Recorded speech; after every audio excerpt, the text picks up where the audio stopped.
dobra sta prijatelja, vedno le naprej na zelene travnike. Bobby in Pika, ko posije sonce, vesela in smeje, odhitita v gori. Bobby in Pika, dobra sta prijatelja. Sneženi mož. Na mrzlo zimsko jutro je polž Bobby veselo potrkal na Pikina vrata. Pridi se sankat z mano. Pika si je hitro oblekla svoj zimski plašč, svojo kapo, šal in rokavice in pripravljena sta bila za sankanje. Pika Polonica se je usedla na sanke in mali polž jih je močno povlekel. Kmalu je nehalo snežiti. Bobby in Pika sta uživala v zimskem soncu. Sankala sta se po majhnih hribčkih in strmih pobočjih.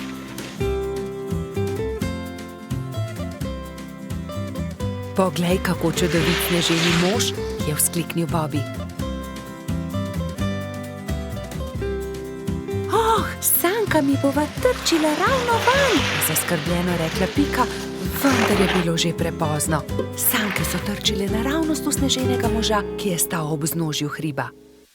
Ali si se poškodovala? Je Bobby vprašal Piko. Ne, nisem se, a mislim, da sva uničila sneženega moža. Da, sneženi mož se je prekucnil, je rekel Bobby. In jaz bom pojedel njegov korenčkov nos. Pojdiva se kepat, uporabiva lahko snežakovo telo, je predlagala Pika. Bobby in Pika sta se začela kepat.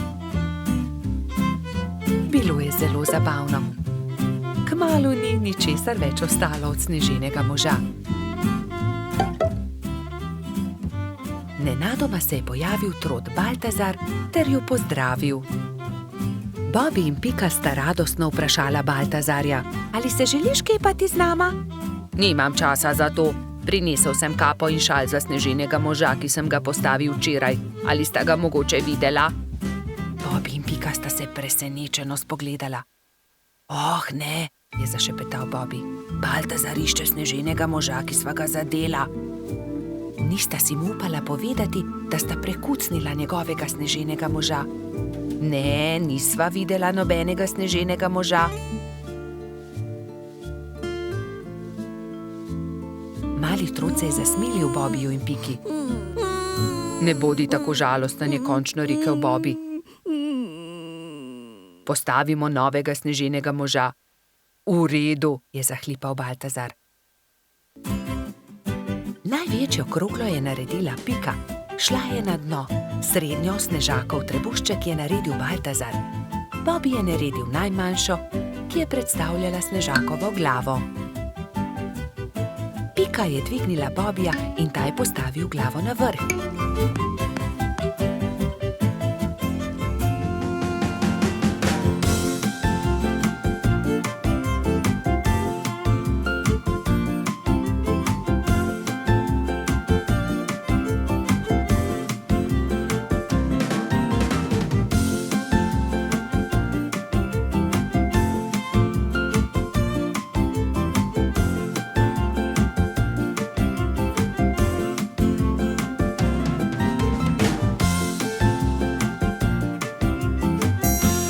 Sneženi mož končan je Baltazar lahko končno ovil barvasti šal okoli njegovega vratu.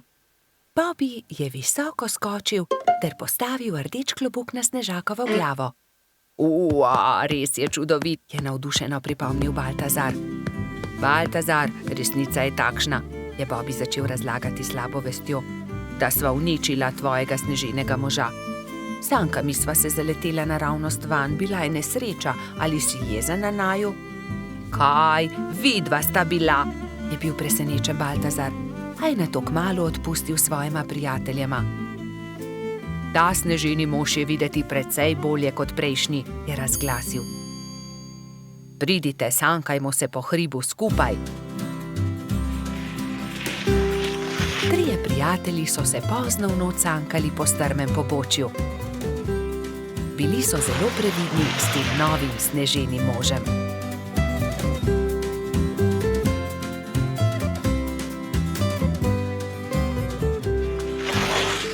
Bobby in Pika, dobra sta prijatelja. Čričkova violina. Na jesenski dan je čriček Alfred veselo igral na svojo violino med gobami. Vsa gozdna druščina je uživala v prijetni glasbi. Tudi mravljičini otroci so poslušali glasbo, medtem ko so se igrali žogo na vrhu hriba. A presneto, žoga jim je ušla ter zbila violino Alfredu iz rok. Ta je vzkliknil: moja violina se je razbila! Začel je jokati. Hlipal je tako močno, da je privabil vse prebivalce gozda. Alfred je jezno pokazal na žogo s pikami. Ta žoga je kriva in mravljičini otroci. Kje bom pa zdaj dobil violino? V rokah je držal koščke svoje polomljene violine, šel v svojo kočico ter zaloputnil z vrati za sabo. Alfred, pridi ven, prepričan sem, da ti lahko pomagamo, je rekel polž Bobby. A Alfred ni hotel videti nikogar. Njegovi prijatelji so sedeli v polju gob, brez zamisli. Nenadoma je Pika vzkliknila: naredimo Alfredu novo violino! Da, naredimo novo violino, je pritrdila metuljčica Rozi. Vem, kdo nam lahko pomaga. Najti moramo hrošča pokalico Charlija.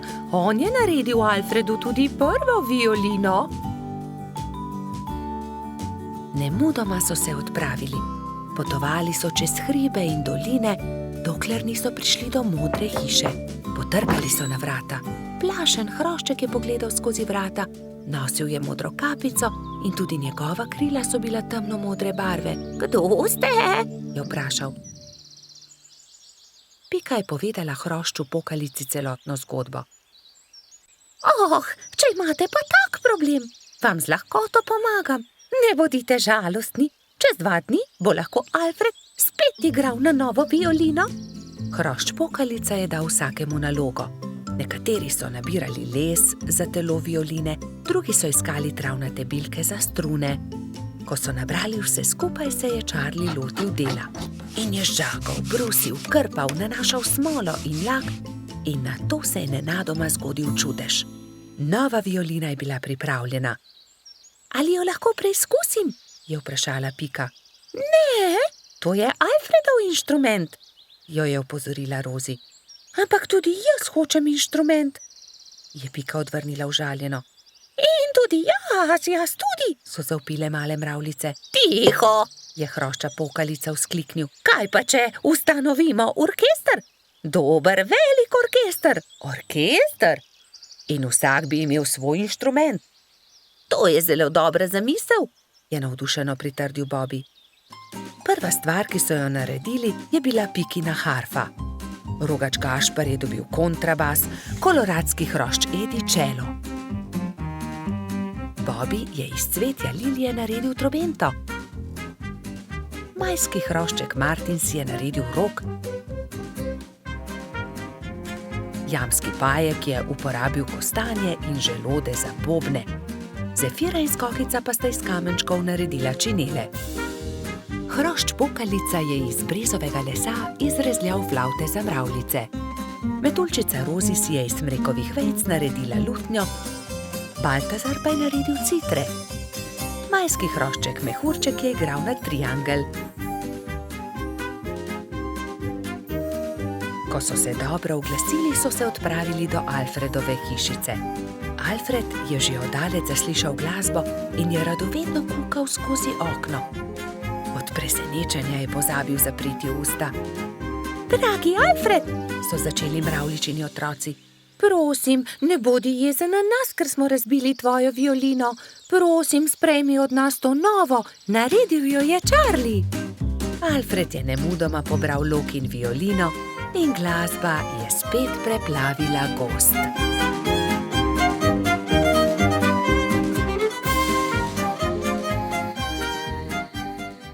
Bobby in Pika, dobra sta prijatelja. Vodni polž.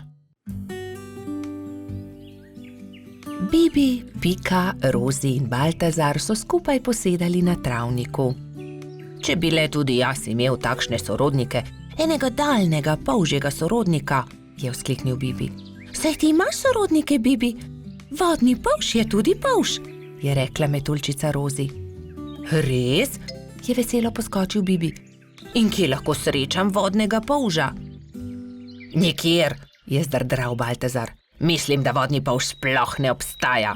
Pa vendar obstaja, se je razjezila Rozi. In tudi vem, kje živi. Tam, za smrekovim gozdom je okroglo jezero in na dnu njegova hiška. To je neumnost, je zdrdral Trot. Najbolje bo, da gremo vsi do obale okroglega jezera, je predlagala Pika. Pridite, vas bom jaz peljal, se je nepričakovano oglasil Jež Samo. Do večera bomo tam. Hurra! Je vzkliknil Bibi. Prinesel bom kisikove jeklenke, da se bomo lahko potopili na dno jezera. Nato so Bibi, Pika, Rozi in Baltazar skočili na ježjo kočijo in se odpeljali do okroglega jezera. Pozno zvečer je že bilo, ko so zagledali jezero. Pazite, kočija, je zakričal Trot, vendar je bilo takrat že prepozno. Mala kočija je že zdrsnila naravnost v jezero. Bibi, Pika, Baltazar in Rozi so začeli jokati. Ni problema, naspite se in jutri se boste potopili na dno jezera. Zagotovo boste zagledali kočijo, jih je tolažil Samo.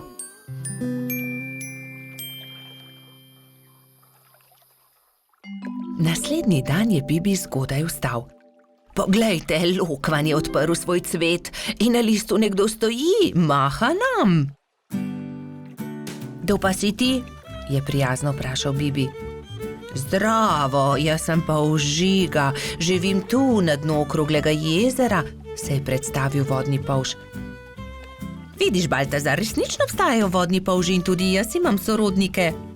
Polž Žiga ni razumel, zakaj se ga je drugi polž tako razveselil, ampak Pika je razložila, zakaj so se podali na pot. Tudi jaz sem vesel, da sva se spoznala, dragi sorodnik, je rekel vodni polž Bibu. Polž Žiga, nam pomagaš poiskati kočijo, ki se nam je potopila v vodo? Je na to vprašala Rozi. No, seveda, pridite z menoj, je dejal vodni polž. Poiskali bomo kočijo in ogledali si boste lahko podvodni svet, pokazal vam bom svoj dom. To je moja hiška, je ponosno rekel polž Žiga. Ks, ks, ks, ks, ks, ks, se je zaslišal zastrašujoč, sikajoč glas. Bibi, Pika, Rozi in Baltazar so prestrašeno skočili za hiško, le polž Žiga se je smejal. Ne bojte se, to je moj prijatelj Kača. Predraga Kača, si slučajno videl kostanjevo kočijo na dnu jezera? Je vprašal polž Žiga. Seveda, je dejala Kača. Primite se mene, vas bom odpeljala. Tam je vzkliknila Kača. Bibi, Pika, Baltazar in Rozi so se zelo razveselili. Uspelo je čestital Jež, ko je zagledal majhne prijatelje, ki so splavali na površino. Medtem, ko se suši kočija, malo plujmo, je predlagal polž Žiga. Vsi so se usedli na lokvarjev list, polž Žiga pa je veslal. Čas je, da odrinemo domov, je rekla Piki, ko se je začelo temniti. Ne, ostanimo še, je prosil Bibi. Bomo prišli še kdaj drugič, je povedala Rozi. Bibi, Pika, Baltazar in Rozi so se poslovili od polža Žige. Na obali jezera jih je že čakal Jež Samo. Usedli so se v ježjo kočijo in odrinili proti domu. Naslednji dan sta Bibi in Pika narisala lepo sliko o daljnih sorodnikih. Na sliki so bili Pika, Kati in Bibi s polžem Žigo. Bobi in Pika, dobra sta prijatelja. Gašper drsa. Nekega zimskega dne sta se Bibi in Pika sprehajala ob obali jezera. Voda jezera je že globoko poledenela. Pridi, Pika, zadrsajva malo na ledu, je predlagal mali polž. Pika Polonica se je veselo strinjala. Bibi in Pika sta previdno stopila na led. Se prijela in drsala sem ter tja, zelo sta uživala. Kmalu sta se navadila drsati. Pika je skočila in daleč zdrsnila po ledu, Bibi pa je drsel za njo. Včasih sta padla in se veliko smejala, nato pa vstala in spet nadaljevala. Prišel je Gašper Hrošč Rogač. Gašper, poskusi tudi ti, pridi z nama drsati. je vabil prijatelja Bibi. Gašper se je malo bal, vendar je iz radovednosti stopil na led. Je takoj zakričal, saj mu je zdrsnilo in je padel. Bibi in Pika sta takoj pritekla k prijatelju. Pridi, Gašper, ti bova midva pomagala. Bibi in Pika sta prijela Gašperja in previdno drsala po ledu. Zdaj pa te pustiva in poskusi sam, je vzkliknila Pika. Polžek in Pikapolonica sta spustila Gašperja. Bolj počasi, Gašper, je kričala Pika. Gašper se je poskusil ustaviti, vendar so mu noge zdrsnile na ledu in treščil je naravnost v bodičasto grmovje. Na pomoč! Joj, povsod so me zbodle iglice, poškodovali so se moji rogovi. Zelo boli! Pika je že pritekla, da bi pogledala njegove rogove. Ne bodi žalosten, je rekla Pika in obvezala Gašperjeve poškodovane rogove s pikčastim šalom. V tistem hipu je zadrsala iz grmovja prelepa hroščica. Tako lahkotno je drsala po ledu kot brez teže. Wow, kdo pa si ti? Je vprašala Pika. Sem Mija, snežni hrošč. Živjo, Mija, to je Pikapolonica Pika, on je Gašper, hrošč rogač, jaz sem pa polž Bibi. Se je vljudno predstavil Bibi. Kako si se naučila drsati tako hitro po ledu?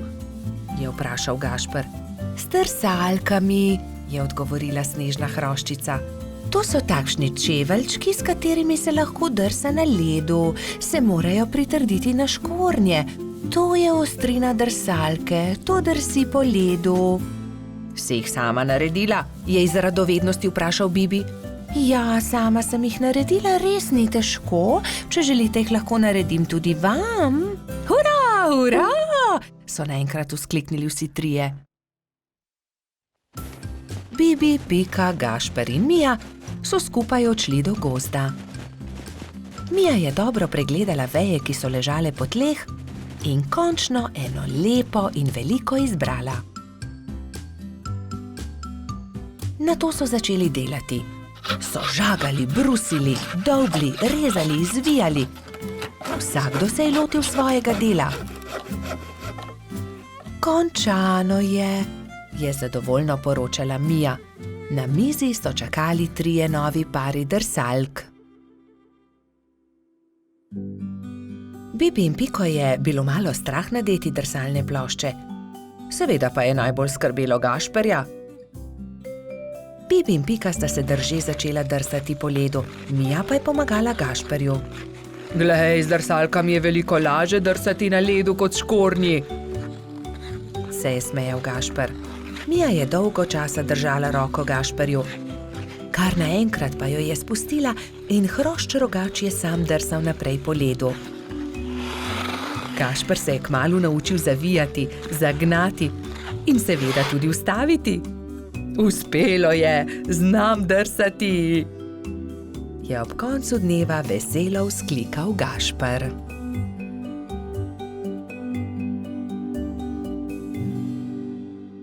Bobi in Pika, dobra sta prijatelja.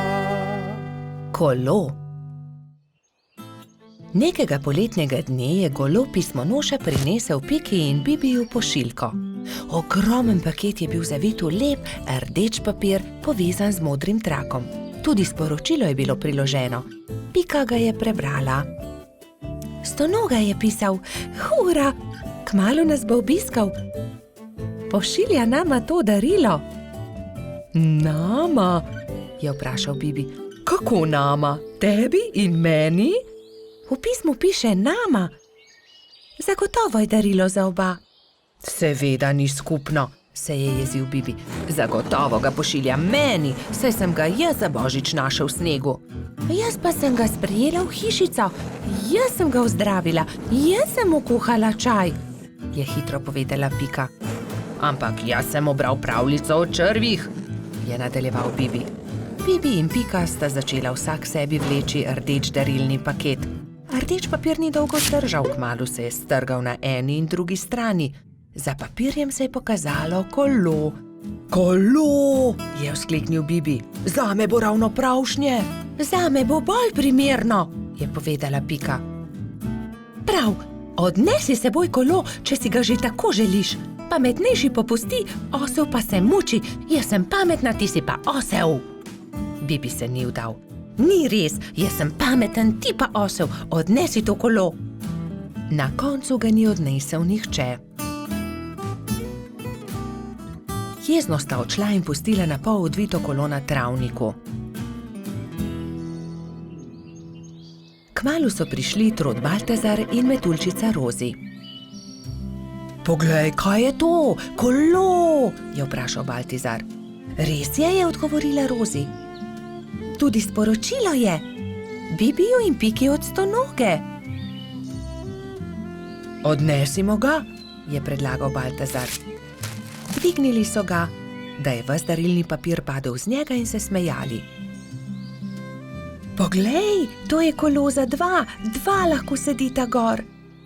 Poskusiva, je rekel Baltazar.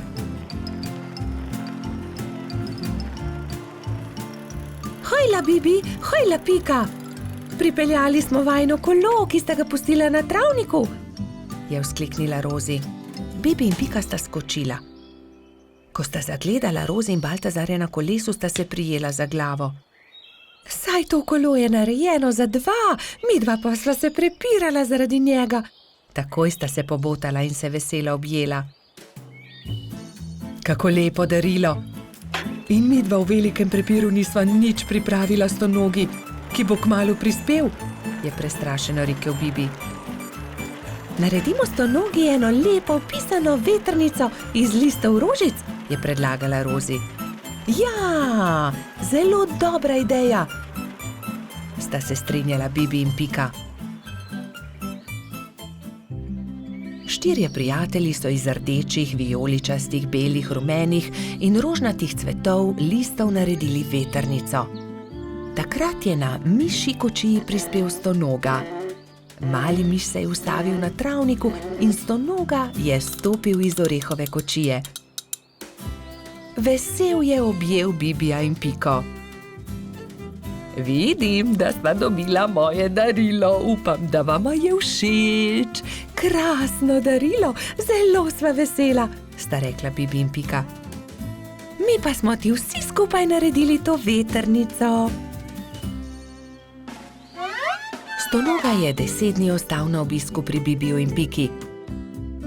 Hodili so na izlete z novim kolesom, peli, se igrali in dobro imeli. Veseli dnevi so hitro leteli mimo. Čas je, da se vrnem domov. Zelo dobro sem se imel pri vas, je rekel Stonoga. Pridi tudi prihodnje poletje, sta soglasno rekla Bibi in Pika.